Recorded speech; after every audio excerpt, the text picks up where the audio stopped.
It is September 1942, deep in the South Atlantic. Here, the logic of submarine warfare is simple and it is absolute. You stalk, you strike, and you disappear. For hours, the German submarine U-156 has been trailing its prey.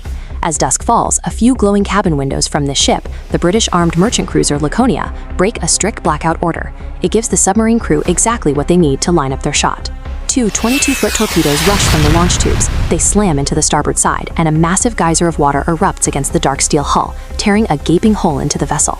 Watching through the periscope is Corvette Captain Werner Hartenstein. He watches the massive ship keel over, knowing he has successfully executed his orders and secured a major prize for the German war machine. According to the rigid doctrine of World War II naval combat, this is exactly where the mission ends. The enemy is destroyed, and the submarine crew's only remaining duty is to dive and flee the danger zone before Allied air support can arrive. But up on the surface, military logic gives way to raw panic. Passengers jump from the high side of the listing ship, plunging into a freezing, predator-filled ocean. They pick their way through wreckage, desperate to find a raft before they drown. Back aboard the U-boat, the radio operator intercepts a distress signal, and out in the dark water, the crew hears voices crying out for help. Except the shouts aren't in English. They are pleading in Italian. German sailors pull two shivering men from the sea, uncovering a horrifying mistake. The Laconia was secretly acting as a transport ship. Down in the hold were 1,500 Allied Italian prisoners of war, traveling alongside hundreds of British civilians, women, and children. Hartenstein now faces an agonizing dilemma. He has inflicted massive collateral damage on his own allies and innocent non-combatants. Does a soldier follow his strict military orders to escape, or does he listen to his human instinct to save the drowning? Hartenstein chooses to stay. He orders his crew to pull as many survivors from the water as possible, transforming his lethal attack submarine into an overcrowded rescue vessel. This decision carries severe tactical risks. The crew packs the interior compartments and the outer deck to the absolute limit. They lash 4 heavy lifeboats to the hull, dragging the submarine down to a walking pace and turning it into a completely exposed target.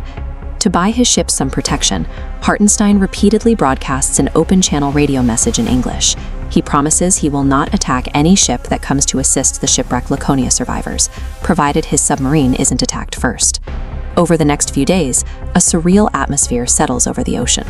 British troops, Italian prisoners, and German sailors share water, medical attention, and a few square feet of steel deck, existing in a fragile, localized peace.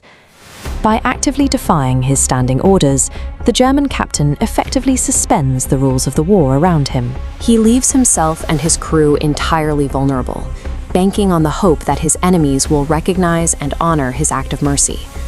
That fragile peace is shattered by the drone of approaching engines. An American B-24 Liberator drops out of the sky, circling just 250 feet above the agonizingly slow, overloaded submarine. Panic ripples through the survivors.